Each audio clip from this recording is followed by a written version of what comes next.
Hey guys, and welcome to another season of the Us People podcast. I'm your host, Savia Rocks, and in this season, we uncover the remarkable power of genuine compassion and insightful vision.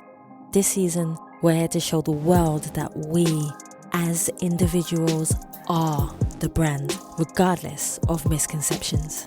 Join us as we go deep into the inspiring journeys of our guests, each one a testament to the impact and influence of kindness and creativity. Don't just take my word for it.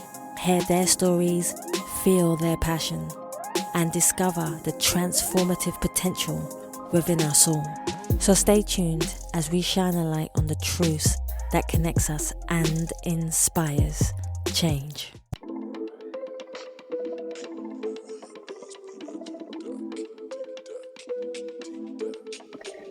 Hey, my name is Felisa Vicente. I am an online fitness and nutrition consultant, and you are listening to the Us People podcast with Savia Rocks.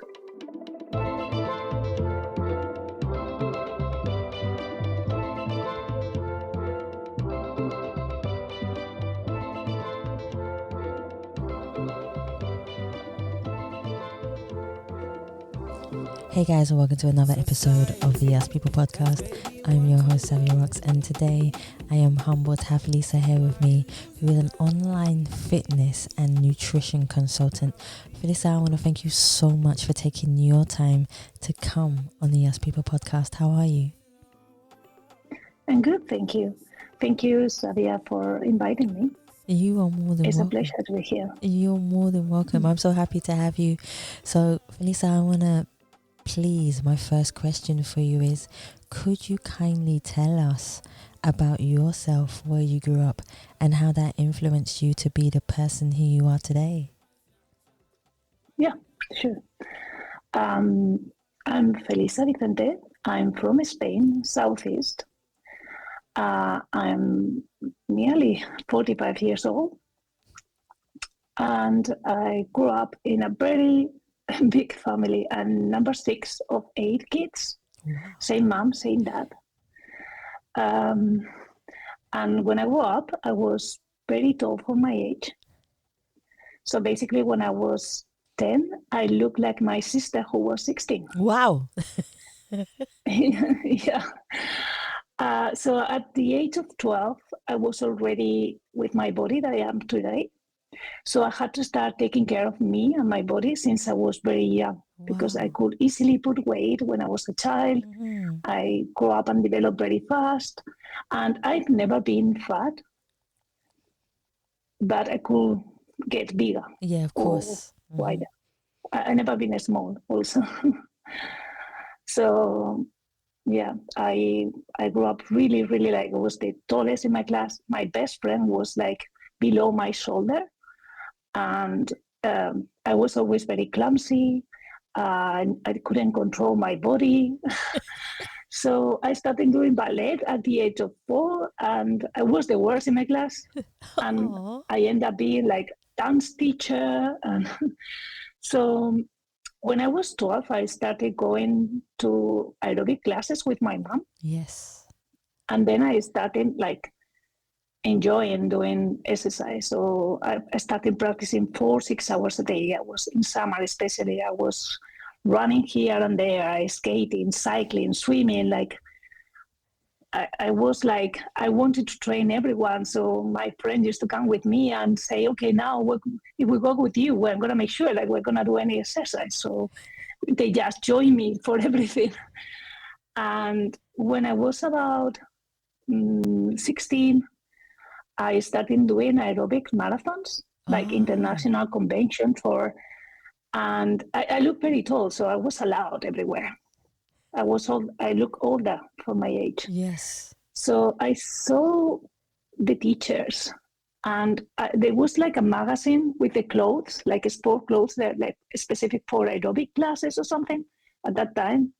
And I look at the magazine, and it came like a curriculum, like what they did. And one of them said he studied sports science. So I thought, I want to be like him. So I knew already what to do. And that's what I did. I studied sports science in Madrid. and I did everything in my career. I don't know if I'm talking too much or No, if no, no. Keep going. because I can Keep tell going. a lot about No, my no. life. Keep going. So I did the first 4 years of my career Yes. and my degree, and then I wanted to keep studying. And so my dad said, if you know what you want Yes. and I can pay for it, go for it. I like that. So I started working on my second year. So after my first year, I did aerobic course and I started teaching aerobics on my second year of degree after in the evenings.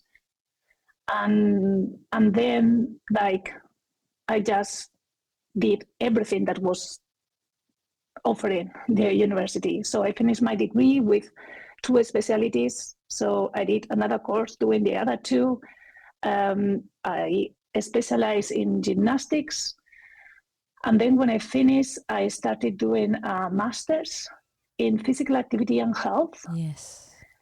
And then I lived with a couple of girls that came to study the doctorate. And I thought, well, I want to do that too. So I started doing the doctorate. And I learned a lot about doing research and what we need to do. Everything is specialized in health and chronic conditions and chronic injuries. So I started working, I was doing PT. Basically, when I finished my degree, I had 7 years of experience, 7 years at university. Yeah. And I always wanted to live abroad. So I decided to go to London I broke up with my boyfriend actually. Yeah. And I thought this is the time. So I wanted to go to London for English. And I went there for an English course. And it was like, it turned up into 10 years living in England. I remember you saying, yeah. Yeah. So I went to Brighton first. I was in a course that it was like only people 18 years old. And I was like the oldest around it. But it was only like for 9 weeks. And then when I ran out of money, I decided to stay. Yes. So I started looking for a job and I couldn't find anything. And I think I was so desperate that the last day I went to an agency and I said, look, I'm looking for a job. Otherwise, I need to go back home. And Yes. I want to stay. I want to have a full experience. And they told me, okay. I think I was so excited. I talked too fast that the lady said, oh, she can speak English, actually. So they gave me a job at the trains that goes from Brighton to London Victoria, selling coffees. Good morning. Any coffee at you? Thank you. Thank you. At that time, I couldn't understand people when they were talking or the background. So it took me about a few months to pay attention and I started listening to what people were saying, just because I needed to learn. And at the same time, I translated all my qualifications and I got the degree I needed. So when I was ready, I joined a gym and I asked the PT manager, like, I want to be a PT. I was actually with 12 years experience when I got at the time. I was 30 years old and I thought, I can do this, right? And he told me, learn English, pat me on the back and then come back. So I thought, okay, so I need to improve my English even more. So I try to join conversation, try to work a little bit, read a lot of magazines in English and try to learn a little bit the specific vocabulary and things like that. And then 6 months later, I went back and I said, look, I'm looking for a job and I want to move to London. And then he said, you know what, you don't need to go to London, you can start here. And I thought, how am I going to start here? Like, it was a very small gym. And I saw, like, I was joining the gym and I saw PTs going there and living in like 6 weeks and not turning back again. So I thought, okay, if I stay here and I manage to stay, then I'm ready for everything, because if they cannot do it and I can do it, I'm good enough, you know. So I started self-employed, £300 on my bank account. Yes. And I had to pay £1,000 rent at the end of the month. About 6, they gave me 6 weeks just to pay it. And my English was like a 5-year-old girl. Oh. So I couldn't explain what I knew by talking. Yeah. So I have to show people what I knew. Understood. Yep. So I started coaching people. People started seeing results, and then it was going okay. And suddenly I thought, you know what? If I stay here, I'm gonna be stuck. This is not what I came to England for. I want to move to London. So I started looking for jobs in London, and I had a friend from Spain that was working in Canary Wharf. And she told me they had a Reebok club in Canary Wharf. And when I was at university, there was a Reebok club close to where I was. And I wanted to work there. And it was like, oh, that's my chance to work in a Reebok club. Yeah. So I sent my CV and they called me back in like the same day. So I had to do like three, I had to go there like 5 times.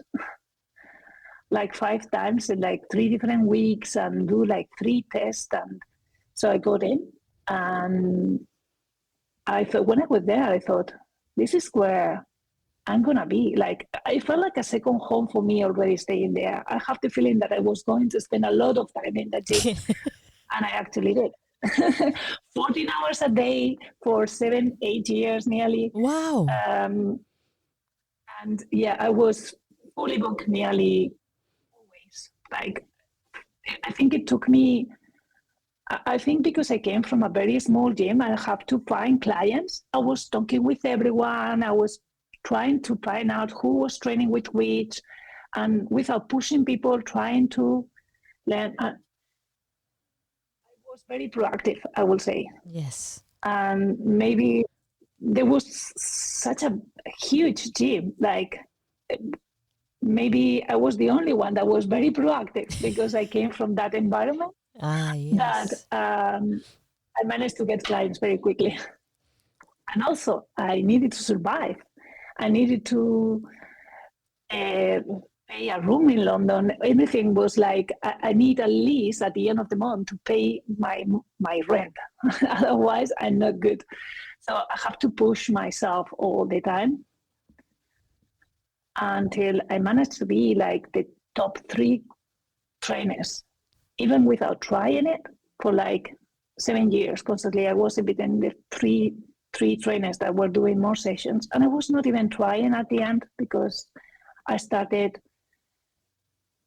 working on my online training because I thought if I keep doing like this, I'm not going to have a life. That is true. That is true. You burn yourself out if you continuously keep on giving all your time to work and people, and you don't find time for yourself to socialize or for you to rest. Your body is overworking. So sometimes, even though your mind feels like it can carry on, your body says to you, no, you must stop. You must stop. So that might be what it is. I think like, I didn't train when I trained my clients. I didn't train myself. I coached them. And it was funny because on the first year in Reebok Club, I had one of my clients was he was a lawyer, and he couldn't understand movement. So if he see me moving, he wouldn't understand what I wanted to say. He wanted to say, like I said, with words. Yes. So I had to describe the movement, and my English was good, but I think he taught me how to describe the movement, because if I made mistakes, he will make a laugh on me and take the chance that he didn't want to train to kind of, okay, you're not good at language, I'm good. You're good at training, but I'm not good at training. I'm good at language. So he was correcting me, and I think he pushed me to say proper words and try to be correct myself when I talk, and all that to be more accurate in what I was saying and how to describe the movements without actually having to move. Yes. Important. No, I think that's really important, and sometimes the fact that people do that does help you, which actually leads me on to my next question, because fitness is so important in all of our lives, and I think some of us kind of neglect that part of fitness or even doing fitness because we're so fixated on doing work. You know, all of us need work to pay our rent. We have families, so on and so forth. But have there been any unique stories of transformation have you witnessed that remind you of why you are passionate about guiding others to help? So is there any stories that you could tell us that you helped somebody in the world to transform from being unhealthy to healthy that you remember? I remember many. Oh, I like this. I remember many. Yeah, but I mean, I had many. I remember one specific, but I could tell like most of the clients I train will say that, because they call me and they say, I still remember your words: squeeze the bum, breathe out, squeeze the belly in, squeeze the bum. And they can hear my voice when they train, of me correcting them or what they have to do. But there is a few histories that I remember. I train a lot of Indian ladies. Yes.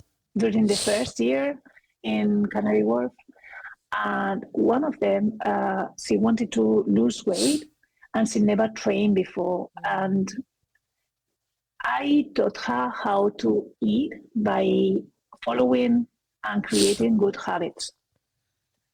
And then I trained her to train also by taking care of her body instead of pushing, just taking one step at a time and learning to kind of trust her body and move gently and slowly, progressively keep going and until she got. And I remember she said something like, on my Google, like business platform, like she wrote a review, because this is many years ago, and she said something like, now I'm running 7 miles per hour, and I could never run in my life.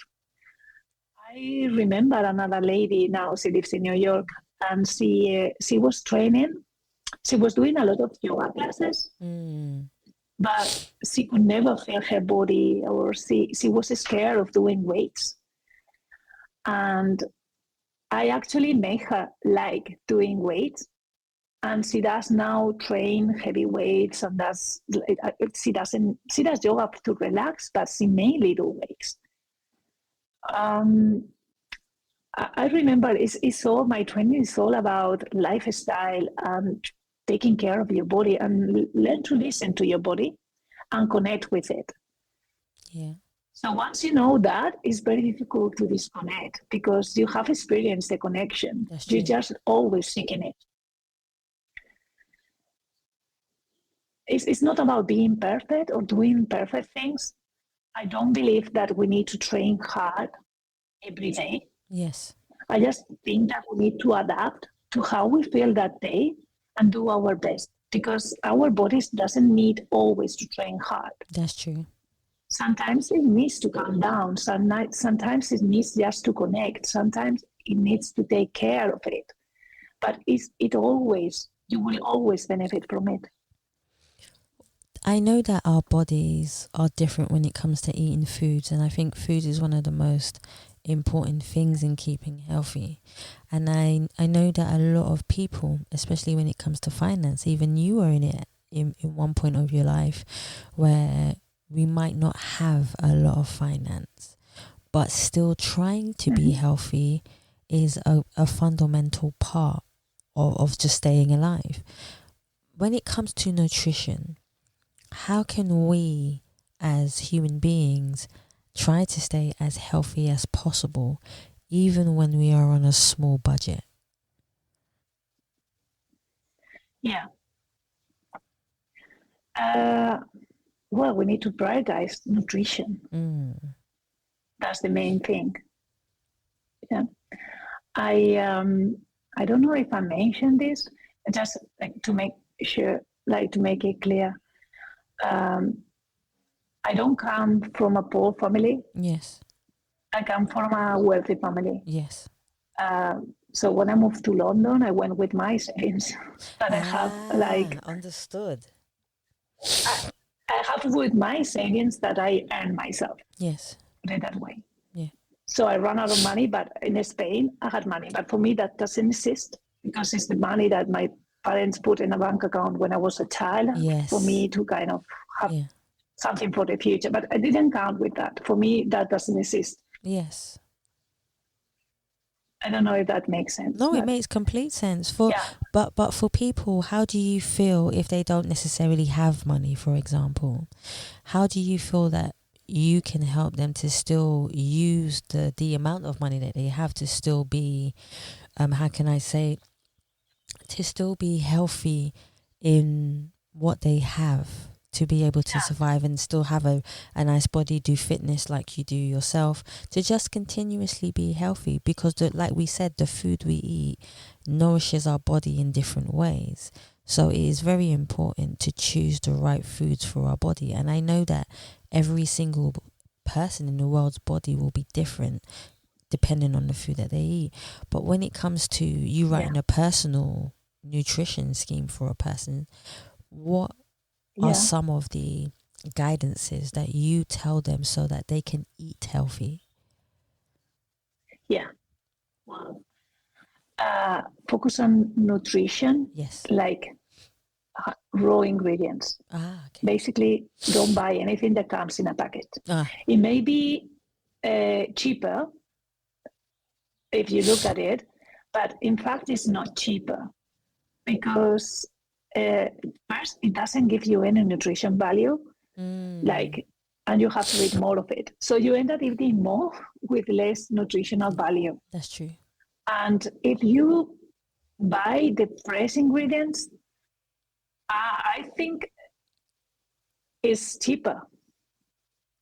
If you buy the vegetables and the eggs and the milk and the chicken it's going to be cheaper than buying something that is already cooked and pre-made, and especially the quality. True. If it's already in a package and it's ready to eat, you don't know what is on it. Yes. So you're not buying really chicken, or you're not buying really ham, or you don't know what you're eating. So I would say focus on raw ingredients and cook. I like that.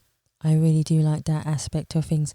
For you, what is a day like in your life, Felisa, when you get up in the morning? What is a day like in your life when you train, when you get up, when you start your day? What is a day like from the beginning to the end? What is Felisa's day like as a fitness and consultant? Yeah, well, I work from home. So my life has changed a lot since I was working in a gym environment.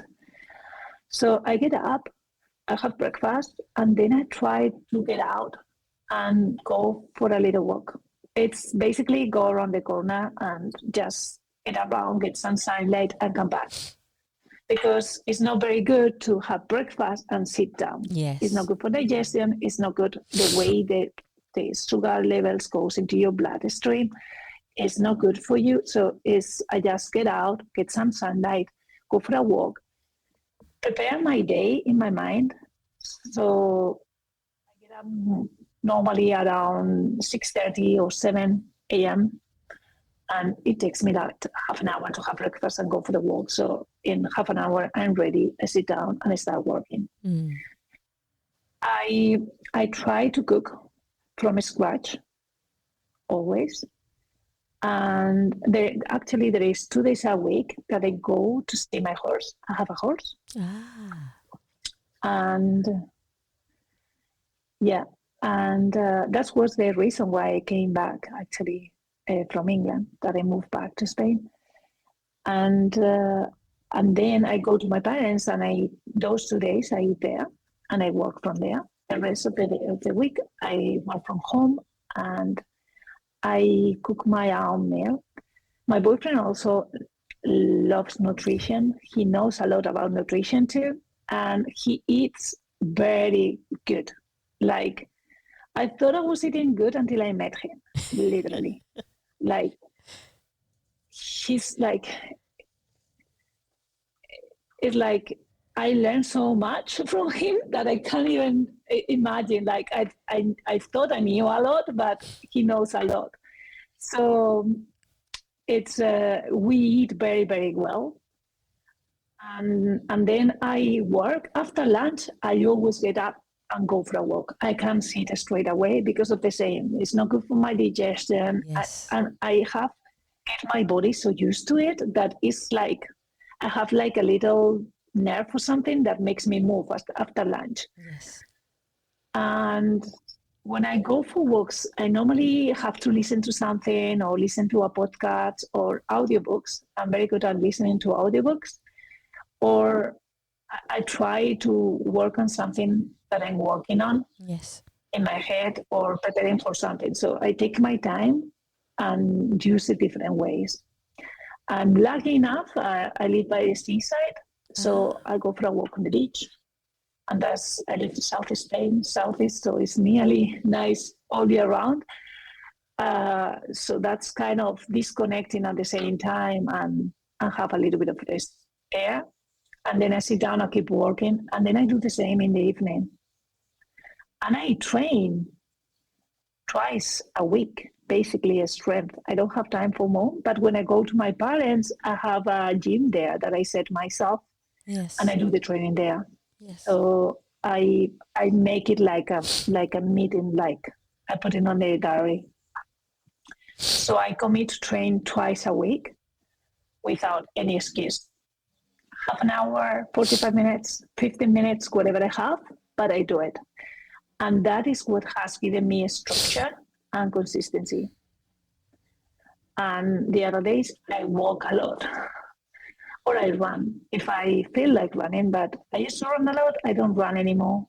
I feel like walking sometimes calms me down and relax me and connects in a different way. When I'm on a rush, like maybe I go for a run, but if not, I prefer to walk. I enjoy it more. Oh, wow. I think with age, it's something that we need something more calm, I think. I think it's as you get older, you start to realize not that your body is fragile, but your body starts to kind of wind down in a sense where it says you don't need to do as much in order to feel fit or to feel like you're nurtured in the right way. Sometimes, like you say, just going for a beautiful walk somewhere and nourishing your mind nourishes your body also. And sometimes, exactly that. So sometimes it's just about this spiritual being of just nurturing the good things within yourself.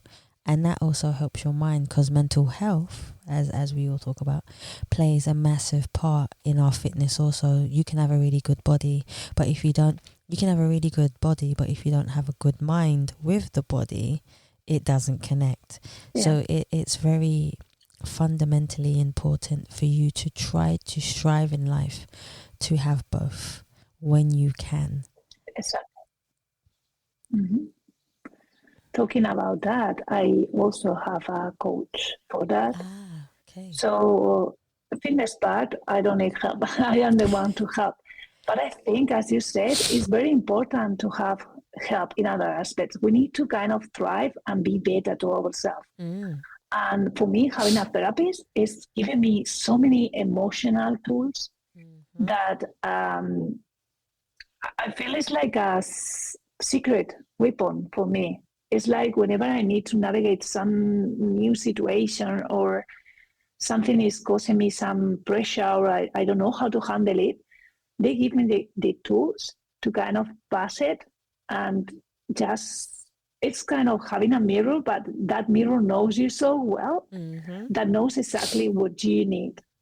And they don't tell you, they just give you like they put you a seed inside you, and you kind of discover that. That's the way therapy works. Yes. It's like you just talk, and then they put a seed inside you. They don't tell you what you have to do, or they don't tell you anything. They just ask you a question, and they put like a seed so yourself find out, but they give you like the path to follow. Yes. And it's been so good for me that literally I have been with this therapy for years. And people say you don't need a therapist all your life, but I think it's like so powerful that I want to count with it. It's part of me growing and growing and growing and growing and keep growing and improving myself. And I think the same way we do with fitness and the body, Yes. we have to do with our mind, and mental health is so important. I agree with Especially that. after COVID. Yes. I think so many people have suffered a lot after that. It's been a before and after. It's been like very bad for many people, and if people is more conscious about mental health and physical health, they should both be combined. Working one and not the other doesn't make sense. It has to be a combination of both. Yeah, I agree with that. I 100%, because it's hard, because like I said, you can have a really good, say for example, you have a really good mind, but then you don't have a really good body. And then you're going to slightly start to feel depressed because you don't have the body that fits with the mind.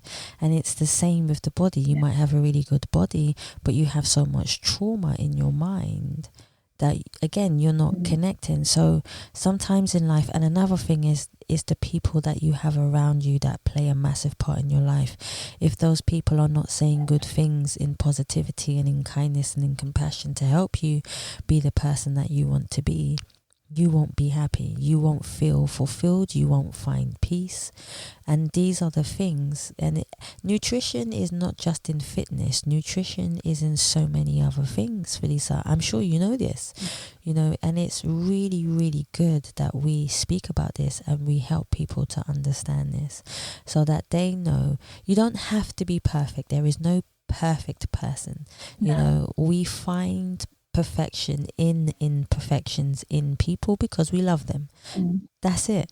And that's a beautiful thing to be able to do. So that's why it's lovely to have these conversations about helping people to become fit and making it also that they enjoy it. Another question that I want to ask you is, a lot of people find it hard to enjoy fitness. And I would love to ask you, why do people feel that it is hard to enjoy fitness? Because I look at you, for example, Felisa, and I'm like, she enjoys the hell out of fitness. She loves fitness, and you can see it. It's like a passion in you. But how do you help people who don't enjoy fitness? Okay. I don't. I think it's more like what I really enjoy is how I feel after. And that is what people don't enjoy or don't feel motivated. It's like someone who knows me that I say, I'm gonna go for a walk, and they told me, do you really feel like going for a walk now? And I said, well, I don't feel like going for a walk. I do it because I want to feel how I feel after. Exactly. Not before. What motivates me is the feeling I get after. So I just do it because I know how I'm going to feel after. And I think we are made to move. Yes, I agree. And exercise and physical activity is not something that we should question if we feel like it or if we like it or if we enjoy doing it. It's something like it's a must. We are made to move, to literally go out and hunt, not go to the fridge and just open the fridge and find all the food there. So our body actually started getting sick when we stopped moving. Yes, true. When the civilizations joined together, that's when illness started to appear. So I think we need to move. It's part of our life. It's part of who we are. The same way we need to get up and brush our teeth. Yes. It's like we just need to make a habit of it and a must of it. It's not like we don't have time. It's like we need to make time for it. And exercise and physical activity is something that your body is going to thank you for it so much that it releases so good hormones that you just need to stick to it for a little bit to start seeing the benefits. And It doesn't matter how little you do. It's just do it consistently. There you go. You're gonna see results. Yes. So, for example, if someone wants to lose weight and start going out for a walk after each meal, just for 10 minutes. That's about 30 minutes a day, right? Yes. So in a year, they're going to see a huge difference. Only that. See. So it's like a little amount, but it will make, if you count it over a year, is a lot because it's half an hour of walking that they couldn't do before.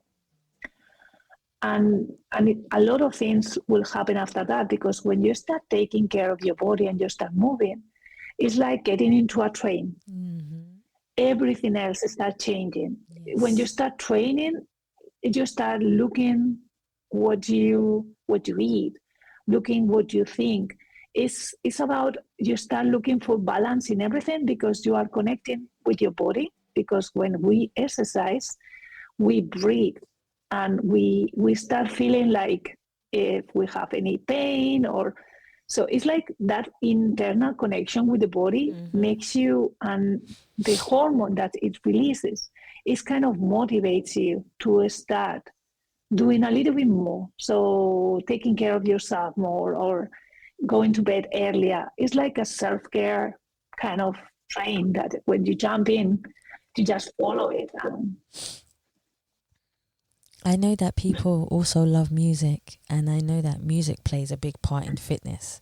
So if I said to you, if there was one song, Felisa, that makes you move when it comes to fitness, what song would you choose, and why would you choose that particular song? You know, I used to put like this song on spinning classes when I was at uni. Hey. You know the song, I Am a Hero? Yes. It's Rick. Oh, yes. Yeah. That one, I think that makes you move. And something that always makes me move is Shakira. I don't know why, but I understand this why. is like teenager me, but yeah, I think it was the first concert I went to when I was like 16 or something. And I love her. And then since then, I love dancing. So that would be the two. But I Am a Hero. You know that song? Yeah. I need a hero. Yeah, I know that song. That one. That one. Yeah. That one is like, I think it makes you move. Yeah, it's because the middle part, ding and ding and ding and ding, it makes you feel alive, and the story behind it also, and it's actually based on a real story as well. It's actually based on a woman who actually went through all of that. It's actually a real story, which triggers in us the inspiration and to want to aspire. Yeah, it's a real story. I love being a writer. I love to read other people's stories, and I love listening to interviews and hearing the reason why they even made it. And it was based around a lady who actually went through that. And that's why I think it's so important for people to tell their stories, because music plays a massive part in telling the story. And the film, the film that song is connected to, you know, I find it fascinating and beautiful because it allows us to say, I want to be this and I'm going to go and do that. And even if I have a lot of money or a little bit of money, I'm still going to do it because I know that it's going to impact people all over the world. And in me doing it, there will be someone who will turn around and say, I want to be like that person. I want to do that. And they'll take that inspiration and fuel it into what they want to do, and then become another version of you but in their own way, and then they will inspire other people. So it's like a ripple effect in life. It will continue. And that's the fascinating part. So no, you chose a fantastic song.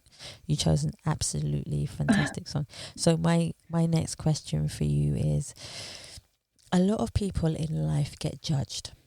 I remember when you said you were, for example, the same height as your sister. Your sister was 16 and you was only 10 years and you was only 10 years old. And people were most probably judging you being that, that height or that size. Yeah, exactly. That height or that size. Yeah. So if I was to say to you, Sorry. No, it's okay. So if I was to say to you, if you took judgment out of it, because maybe you were conscious of how you looked when you were younger, and you said to yourself, okay, I'm going to have to look after myself differently from everybody else. But if I took judgment out of it and people were not judging you, what do you believe that you would have done differently?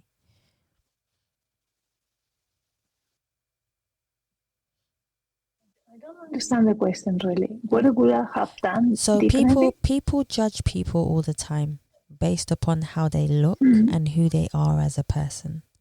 But if I said to you there was no judgment in the world, what would you do differently in your life? Because people weren't judging you, because we can be conscious when people are judging us. What would you do differently if nobody was judging you?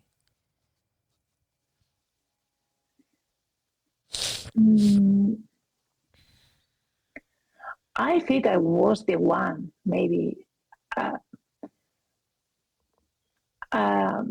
When I was young, I was the one feeling big.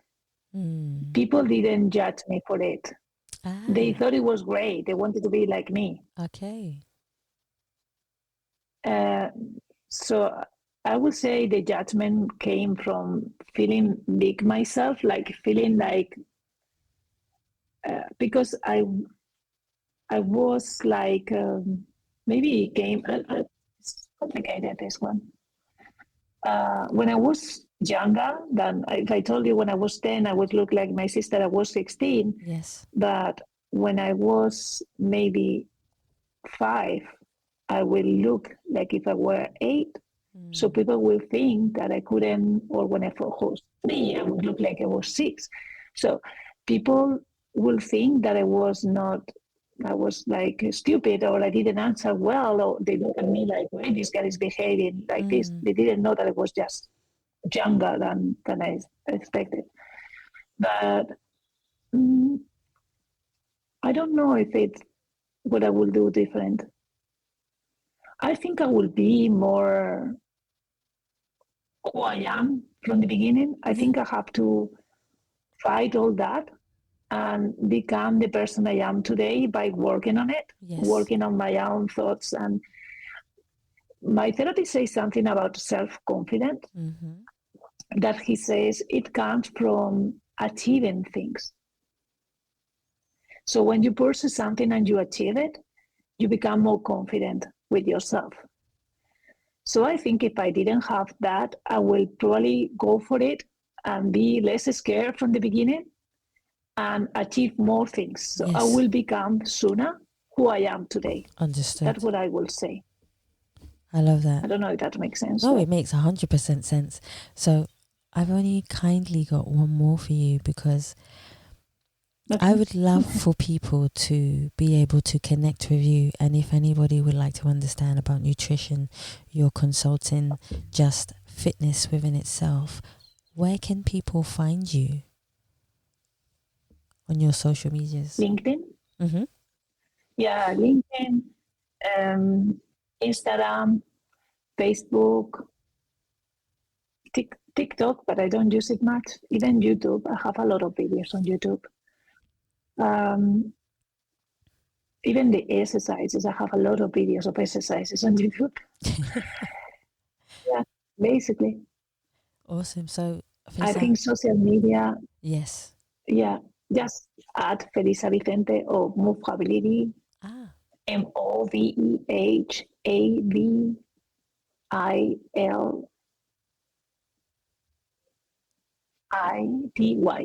Yes.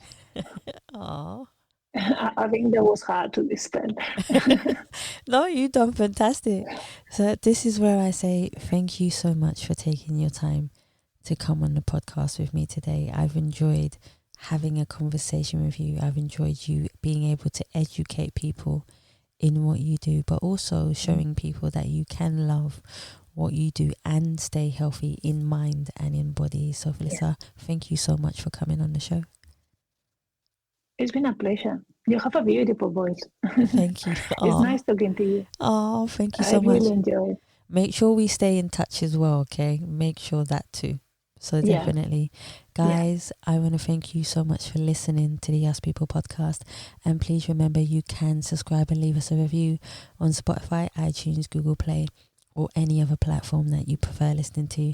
You can also donate to the Ask People podcast by simply going to the Ask People podcast website and clicking on the community page. You can also connect with us every Tuesday where we put out a new pre-recorded episode of the Ask People podcast. But you don't just have to listen to the most recent episode.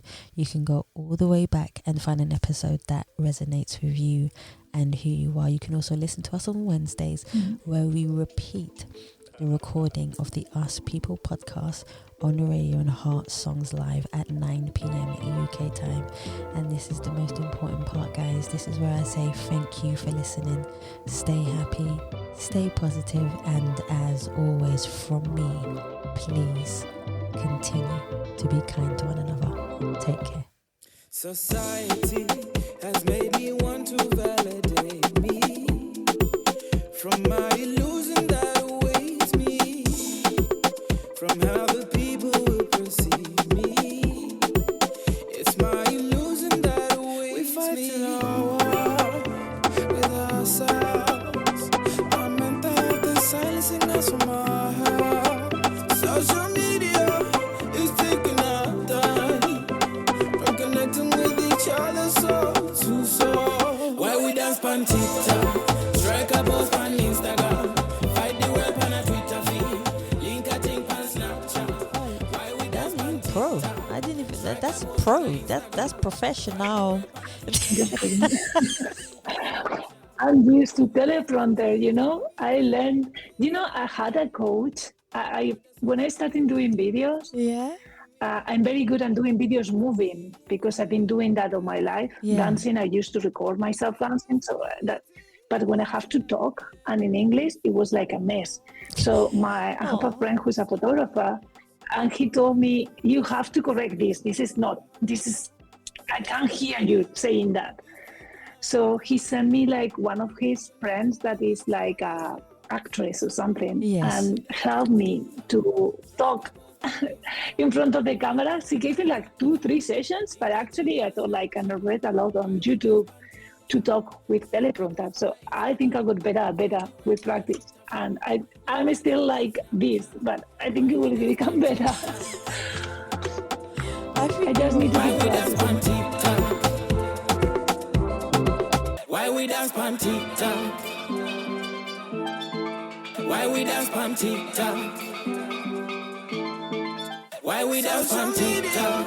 It's taking our time. Why we dance on TikTok? With each other soul to soul. Why we dance on TikTok? Strike a post on Instagram, fight the web on a Twitter feed, link a thing on Snapchat. Why we dance on TikTok? Strike a post on Instagram, fight the web on a Twitter feed.